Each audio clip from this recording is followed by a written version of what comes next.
꽃은 우리 피택자 되시는 분들이 또 이렇게 준비를 했고, 여기 나는 우리 남복현 집사님이 또 감사한 마음으로 난도 이렇게 준비했습니다. 꽃이 있고 이렇게 있으니까 참 강단도 예쁩니다. 얼마나 아름다운지 모릅니다. 그래서 오늘 임직 예배, 늘 기쁨이 있는 임직 예배가 되기를 원하고요. 또 많은 분들 참여해 주셨으면 좋겠습니다. 오늘 이제 말씀을 우리가 함께 나누게 되는데요. 한 25년 전 일입니다. 2001년도에 일본에서 한 청년이 이제 죽음을 맞이하게 됩니다. 우리 이제 일본에 가면은 이제 신주쿠역이라고 있는데 그 역에서 한 사람의 생명을 살리기 위해서 몸을 던져서 죽은 사람이 있는데 당시 나이가 26살이고 그 청년의 이름이 이수연 청년이라고 영화로도 했었고 또한 책으로도 나와 있었고 늘 그 책을 읽으면은 나는 무엇을 해야 되는가 또 도전받는 책이기도 합니다. 당시 이수연 청년이 일본 사람들 구하고 죽었을 때 일본 사람들이 굉장히 애도를 했습니다. 그때 당시에는 남한, 그러니까 한국과 일본의 관계가 좋지 않았어요. 굉장히 좋지 않았는데 이 청년 때문에 한국과 일본의 그런 관계가 굉장히 부드럽고 아주 굉장히 좋았던 그런 기억이 있습니다. 당시 일본 사람들은요, 한국 사람 이수연 청년이 죽은 것을 놓고 굉장히 어떻게 원수라고 생각했는데 일본을 한국 사람들이 어떻게 원수된 사람을 살리기 위해서 자기의 목숨을 던질 수 있느냐. 그럴 수 없잖아요. 어떻게 정말 늘 눈을 뜨고 부릅뜨고 서로 안 좋게 이야기하는 사람들인데 그런 사람들이 지금 위기에 처해 있다고 자기의 몸을 던져서 그렇게 생명을 구할 수 있느냐. 그러면서 그 이수연 청년의 죽음에 대해서 일본 전체 한 1억 2천만 명이 다들 애도했던 그런 기억이 있습니다. 이수연 청년의 죽음에 대해서 우리는 어떻게 그때 받아들였습니까? 이수연 청년의 죽음에 대해서 우리는 생각이 있지 않을 것입니까? 어떻게 그 죽음을 받아들였습니까? 그가 죽었을 때 어떤 대가를 받았을까요? 내가 이렇게 죽으니까 내게 좀 뭔가를 좀 주세요. 그랬을까요? 전혀 그런 것 아닙니다. 아니면은 선로에 있으니까 누가 밀어가지고 등 떠밀려가지고 떨어지니까 기사를 멋지게 좀 써서 그렇게 죽은 건가요? 그래서 그런 죽음은 아닙니다. 그렇다고 화가 나서 죽은 그런 분노의 죽음도 아닙니다. 이수연 청년의 죽음은 거룩한 죽음입니다. 사랑의 죽음이라고 말씀드릴 수 있습니다. 사랑하면은 내가 저 사람 사랑하니까 내가 어떻게 줘야지 이렇게 생각하면서 사랑하나요? 사랑해 보셨잖아요. 사랑할 때 어떻게 사랑하나요? 사랑하면은 생각하지 않잖아요. 사랑하면 반응하잖아요. 그냥요. 즉각적으로 나오잖아요. 사랑하면은 생각할 시간이 어디 있습니까? 그냥 반응하죠. 움직이잖아요. 그러니까 사랑하니까 움직이는 거예요. 사랑하니까 반응하는 거예요. 사랑하니까 죽는 일도 모르고 죽는 거예요. 이게 사랑입니다, 사실은. 그래서 이수연 청년의 죽음은요, 사랑의 죽음입니다. 오늘 본문 주제 내용도 사랑입니다. 그것도 하나님의 사랑입니다. 하나님은 인간을 사랑하십니다. 그러니까 우리 교회 이렇게 1주년, 2주년 기념마다 이렇게 타올이 나가는데 거기에 보면 꼭 문구가 있습니다. 하나님은 당신을 사랑하십니다. 하나님은 우리를 사랑하시잖아요. 하나님은 인간을 사랑하십니다. 그래서 하나님은 인간을 사랑하시기 위해서 당신의 사랑하는 아들을 십자가에 달려 죽게 하셨습니다. 이게 사랑이잖아요. 이게 하나님의 사랑입니다. 사랑을 어떻게 정의할 수 있을까요? 사랑을 정의하는 내용이 참 많이 있습니다. 사랑은 저는 그런 생각을 해요. 사랑을 아끼지 않는다. 사랑은 생각하지 않는다. 사랑은 내놓는 거다. 그 조건이 없는 거예요. 사랑은 주는 거다. 그러니까 사랑은 주니까 아파요. 사랑은 주니까 고통 당할 수밖에 없어요.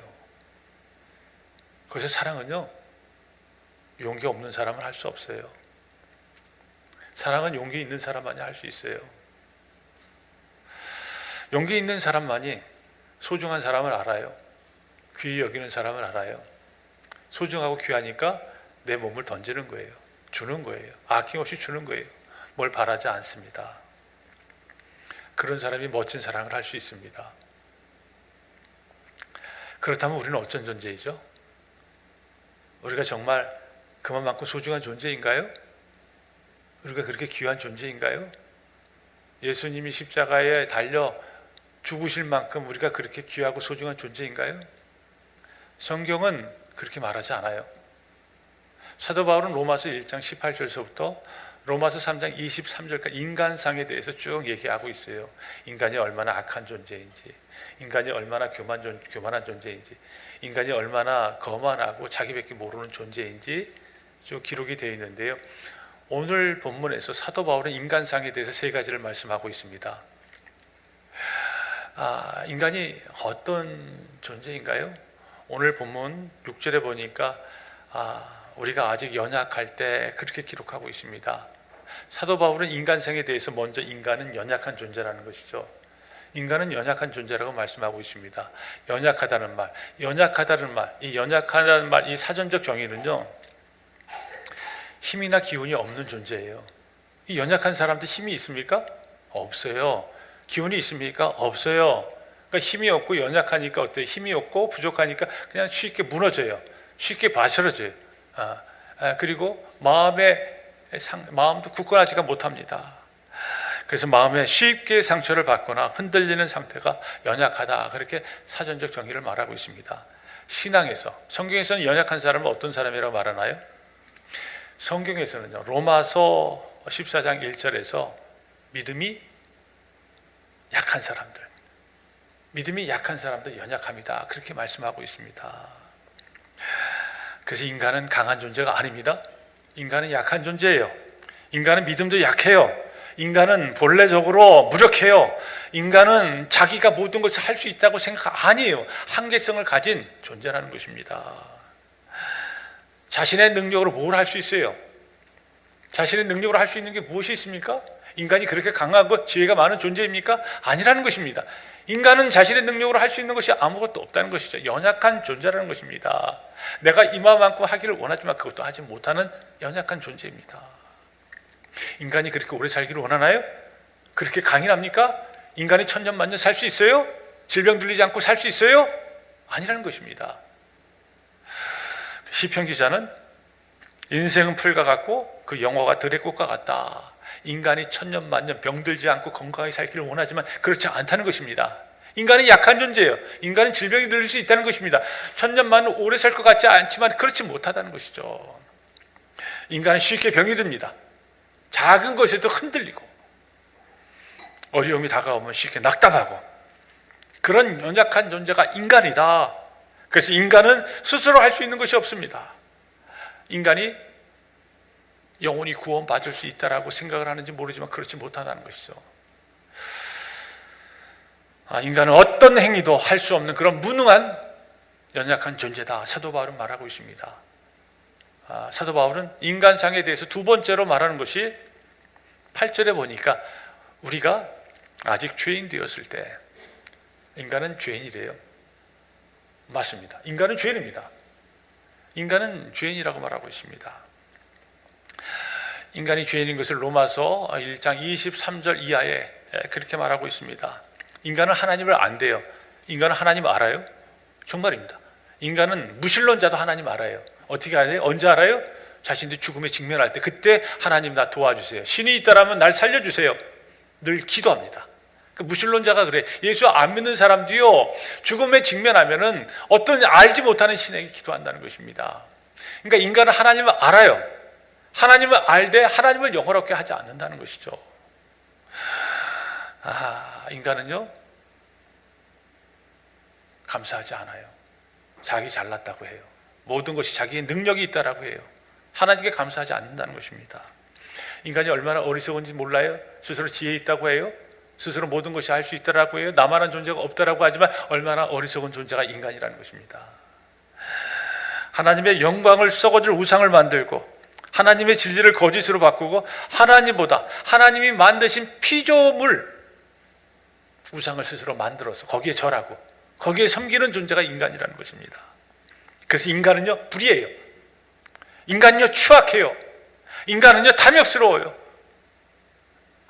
악의가 가득하고 시기하고 살인하고 분쟁하고 악독이 가득한 존재가 인간이라는 것입니다. 그래서 로마서 3장 23절에 보니까 이렇게 기록이 되어 있습니다. 모든 사람이 죄를 범하였다. 모든 인간이 죄인이라는 것입니다. 모든 죄인이 인간이기 때문에 하나님 앞에 설 수 없다. 그렇게 말하고 있습니다. 맞습니다. 인간은 죄인입니다. 인간은 어제도 죄인이었고 오늘도 죄를 짓는 죄인입니다. 그래서 인간은 죄인이기 때문에 하나님 앞에 감히 설 수 없습니다. 내 의지로도 내 노력으로도 내 공로로도 내가 교회에서 수고하고 노력하고 애쓰고 헌금을 많이 해도 어떤 노력으로도 하나님 앞에 감히 설 수 없는 죄인이 인간인 것을 성경은 우리에게 말씀하고 있습니다. 사도 바울은 인간이 연약하다, 인간이 죄인이다 그렇게 말하고 있습니다. 그러면서 인간의 세 번째 인간상을 말하고 있는데 연약하고 죄인인 것보다 더 강도가 셉니다. 어떤 사람이냐면 인간은 하나님과 원수가 됐다. 10절에 보니까 곧 우리가 원수가 되었을 때 그렇게 기록이 되어 있습니다. 우리가 하나님과 원수입니다. 원수는 어떤 사람이 원수죠? 적대자입니다. 적대자의 마음을 갖고 있을 때 그 사람들은 다 원수가 되는 것이죠. 그러니까 우리는 좀 부족하면 하나님 찾잖아요. 뭔가 원하면 하나님 찾잖아요. 내가 뭔가 가지면 하나님 나 필요 없는데요. 나 능력으로 내 능력으로 살아갈 수 있는데 하나님을 적대하잖아요. 거부하잖아요. 그러니까 우리는 하나님과 원수된 자입니다. 원수는 다른 것 아닙니다. 하나님의 말씀에 순종하지 않는 것이 하나님의 원수입니다. 하나님의 이름을 모독하고 하나님의 영광을 자신의 영광으로 바꾸고 나는 하나님이 없어도 살 수 있다고 하면서 하나님의 뜻대로 살지 않고 하나님 말씀에 불순종하는 것, 그리고 자기의 욕망에 따라 사는 것, 그것이 바로 하나님의 원수입니다.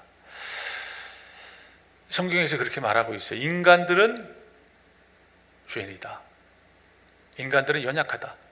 인간들은 하나님의 원수다. 이게 다른 사람 얘기인가요? 이게 나 말고 다른 사람 얘기하는 건가요? 아니라는 것입니다. 내가 그렇다는 것입니다. 내가 연약한 존재고 내가 죄인이고 내가 하나님의 원수라는 것이죠. 그럼 우리는 어떤 사람이에요? 죽어야 되잖아요. 내 죄 때문에 내가 죽어야 되잖아요. 내 죄 때문에 내가 십자가에 달려 죽어야 되잖아요. 우린 죽을 수밖에 없는 그런 존재예요. 그런데요, 하나님께서 우리를 사랑하신다고 얘기했죠? 하나님이 우리를 사랑하시는 거예요. 하나님이 우리를 사랑하시기 위해서 당신의 사랑하는 아들을 십자가에 죽게 하셨습니다. 그래서 6절에 보니까 우리가 아직 연약할 때에 경건하지 않는 자를 위하여 죽으셨도다. 8절에도 우리가 아직 죄인일 때 그리스도께서 우리를 위하여 죽으셨도다. 10절일 때도 곧 우리가 원수 되었을 때 그의 아들을 죽으심으로 6절과 8절과 10절에 계속 우리를 위하여 죽으시고, 하나님께서 우리를 사랑하셔가지고 우리를 죽어야 되는데 우리를 위해서 당신의 사랑 아들을 죽이셨다는 것이죠. 이게 가능한가요? 사랑하는 아들을 죽여 다른 사람을 위해서, 다른 사람을 살리기 위해서 자기 사랑하는 아들을 죽여? 저는 이 말씀을 묵상할 때 소리 이렇게 막 질렀습니다. 이게 가능합니까? 하나님, 이거 어떻게 가능합니까? 어떻게 사랑하는 아들을 다른 사람들을 위해서, 다른 사람 살린다고 하면서 내 사랑하는 아들을 죽일 수 있습니까? 난 못해요. 난 그렇게 할 수 없습니다. 하나님은 하실 수 있지만 난 하실 수 없습니다. 왜요? 난 인간이니까, 난 연약하니까, 난 부족하니까, 내가 죄이고 원수이니까. 그런 얘기가 막 나오더라고요. 우리 성도님들 그 가능한가요? 내 사랑하는 아들, 내 사랑하는 딸, 다른 사람들을 위해서 내 목숨, 아들 목숨 내놓을 수 있어요? 내놓을 수 있어요?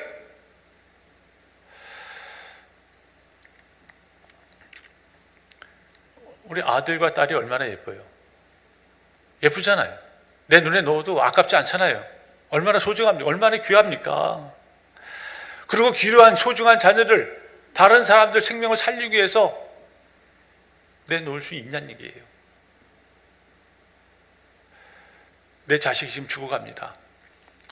이제 내 자식은 살 가망성이 없다고 판정받았어요. 그런데 옆에 있는 다른 사람의 소중한 생명을 살리기 위해서 당신의 사랑하는 아들 지금 죽어가지 죽는다고 판정받았으니까 장기 기증하세요. 기증하겠어요? 눈 기증하겠어요? 자녀의 눈, 피부, 세포, 오장육부 다 기증할 수 있냐는 얘기예요. 내 자식이 사고로 죽어가는 그 상황에서도 어떻게 해서든지 살리려고 하는 것이에요. 그것이 부모의 마음인데, 다른 사람의 생명 살리기 위해서 당신 사랑하는 아들 이제 죽었으니까 세포 주고 피부 주고 눈 주고 다 달라고 하면 다 줄 거냐는 얘기예요. 어떻게 받아들이겠습니까? 7절에 보면은 의인을 위하여 죽는 자가 쉽지 않고 선인을 위하여 용감히 죽는 자가 간혹 있다, 그렇게 기록하고 있습니다. 우리 주변에 선하고 의로운 일을 하다가 대신 죽음을 맞이한 사람들이 간혹가다 있습니다. 우리 소방 공무원들이 불났다고 하면 제일 먼저 달려가잖아요. 근데 달려가면 어떻습니까? 막 부르잖아요. 저 방 안에 내 사랑하는 가족이 있습니다.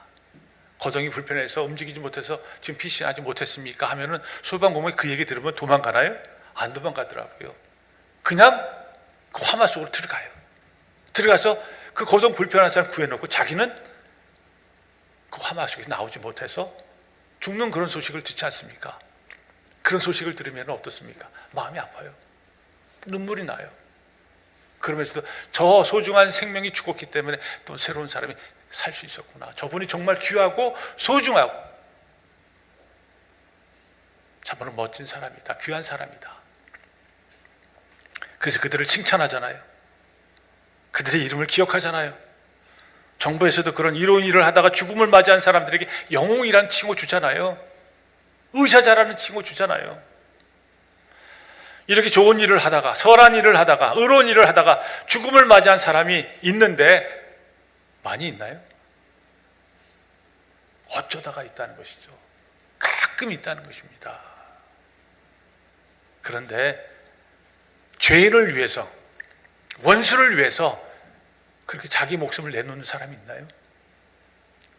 원수를 위해서, 원수의 생명을 살리기 위해서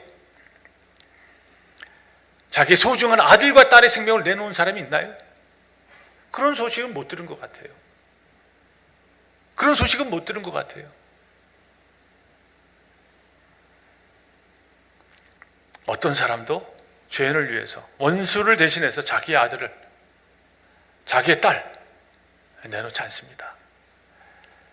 그런데 하나님께서는요, 당신의 사랑하는 아들이신 예수님을 죄인을 위해서, 원수를 위해서, 그 원수가 누구죠? 우리입니다. 그 죄인이 누굽니까? 우리가 죄인입니다.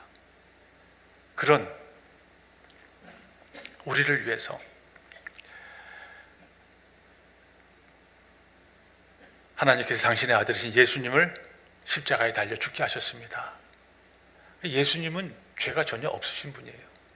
예수님은 하늘의 권세에 있는 분이에요. 예수님은 하늘의 권세를 다 내려놓으시고 이 땅에 오셔서 우리의 죄를 다 짊어지시고 십자가에 달려 죽으셨습니다. 이 예수님의 죽음, 이 예수님의 죽음을 통해서 우리가 깨달은 게 어떤 것입니까? 이게 하나님의 사랑입니다. 하나님이 우리를 사랑하시기 때문에 당신의 사랑하는 아들까지도 우리의 죄를 위해서 저 십자가에 내놓으셨다. 이것이 우리를 사랑하시는, 하나님이 우리를 사랑하시는 하나의 증거입니다. 그래서 우리 8절 말씀을 우리 함께 읽겠습니다. 우리가 아직 죄인 되었을 때에 그리스도께서 우리를 위하여 죽으심으로 하나님께서 우리에 대한 자기의 사랑을 확증하셨느니라. 예, 사죄 고백할 때 우리 죄 고백하잖아요. 사죄 고백할 때 이 본문을 사용합니다. 사실은요. 예, 오늘 본문 이 8절, 로마서 5장 8절, 하나님께서 자기에 대한 사랑을 확증하셨다. 하나님께서 우리를 사랑하시잖아요. 우리를 사랑하시는데 그 사랑을 어떻게 확정하셨습니까? 하나님께서는요, 당신께서 사랑하는 아들 예수 그리스도를 우리의 죄를 대신 짊어지게 하시고 십자가에 달려 피 흘리게 죽게 하셨습니다. 이것이 바로 하나님께서 우리를 사랑하신다는 그 증거이십니다. 바로 이 사랑을 확증하셨다, 그렇게 말씀하고 있습니다. 그래서 하나님의 사랑은요, 막연한 사랑이 아니에요. 하나님의 사랑은 추상적인 사랑이 아닙니다. 하나님의 사랑은 구체적인 사랑이죠. 하나님의 사랑은요, 눈으로 볼 수 있고 우리가 느낄 수 있는 그런 사랑을 허락해 주셨습니다. 그래서 하나님은 예수님을 이 땅에 보내주시고 우리의 죄를 위해서, 우리가 의인도 아닌데, 우리가 선인도 아닌데, 우리가 괜찮은 존재도 아닌데, 우리는 죽을 수밖에 없는 존재인데, 그런 나를 위해서 하나님께서 당신의 사랑하는 아들이신 예수님을 십자가에 달려 죽게 하셨습니다. 이것이 바로 당신의 아들을 죽이면서까지 나를 사랑하시는 하나님 사랑의 증거이셨습니다. 그래서 예수 믿는 것이 축복입니다. 예수 믿는 것이 감사입니다. 예수 믿는 것이 은혜입니다. 예수 믿기에 하나님의 이런 엄청난 사랑을 받을 수 있다는 이 사실을 우리는 늘 기억하셔야 됩니다.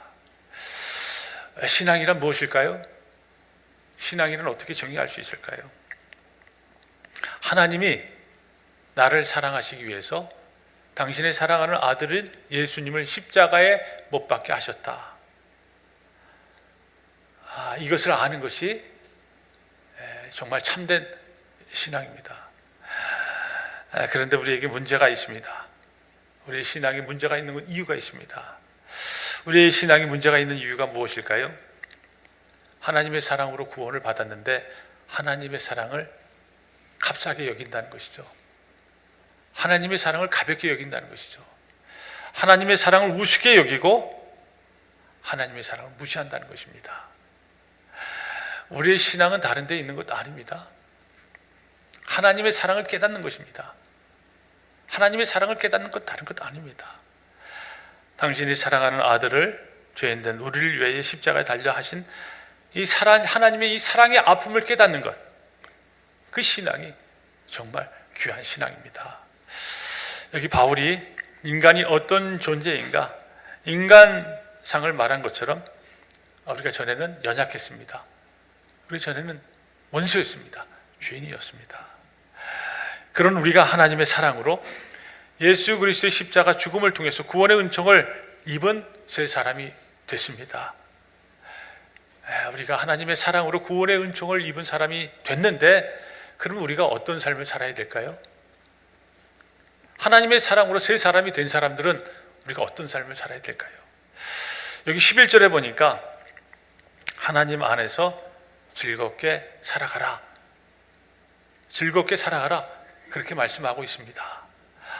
이 즐겁게 살아간다는 것, 즐겁다는 말, 이 즐겁다는 이 말에는요, 여러 가지 번역을 할 수 있습니다.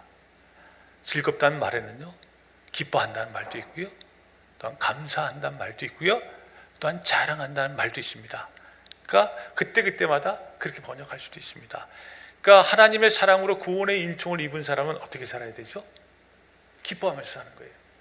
즐거워하면서 사는 거예요. 감사하면서 사는 거예요. 세상에 자랑하면서 사는 거는 것이죠. 그래서 우리가 늘 하나님의 은총을 입은 사람을 늘 기억하시기 바랍니다. 늘 하나님의 사랑을 받은 사람이라는 사실 기억하시기 바랍니다. 그래서 늘 하나님의 사랑을 경험한 사람은요, 늘 기뻐하는 삶을 삽니다. 하나님의 사랑을 경험한 사람은요, 늘 감사한 삶을 삽니다. 하나님의 사랑을 경험한 사람은요, 늘 즐거워하며 삽니다. 하나님의 사랑을 경험한 사람은요, 세상에 나가서 내가 하나님의 사랑으로 구원의 은총을 입은 사람이다, 자랑하며 삽니다. 이렇게 고백하는 사람들, 그러한 삶을 살아가는 사람들이 하나님의 사랑을 경험한 사람들의 참 모습입니다. 사랑하는 성도 여러분, 하나님은 사랑이십니다. 하나님께서 우리에게 주신 최고의 선물은 사랑입니다. 하나님은 우리를 사랑하십니다. 하나님은 우리가 연약할 때도 우리를 사랑하세요. 우리가 원수 될 때도 하나님은 우리를 사랑하세요. 우리가 죄인 될 때도 하나님은 우리를 사랑하십니다. 그래서 하나님은 우리의 죄를 용서하시기 위해서 당신의 사랑하는 아들이신 예수 그리스도를 십자가에 달려 죽게 하셨는데, 이것이 바로 하나님의 사랑의 증거이셨습니다. 그래서 하나님의 사랑을 경험한 우리가 직장에 나가서, 가정에 나가서, 또한 교회에서, 삶의 터전에서 내가 하나님이 원하시는 삶을 살겠다고, 내가 하나님의 뜻을 이루며 즐겁게 살겠다고 늘 결단하며 그러한 삶을 사시기 바랍니다. 그러면 어느 누구도 하나님이 주시는 저 즐거움과 기쁨과 자랑을 빼앗을 자가 없다라는 이 사실을 늘 기억하시며, 우리 모두 하나님 사랑하시고 또한 세상에 나가서 예수 그리스도를 증거하는 우리 믿음의 성도님들 다 되시기를 주님의 이름으로 축원드립니다. 하나님 아버지,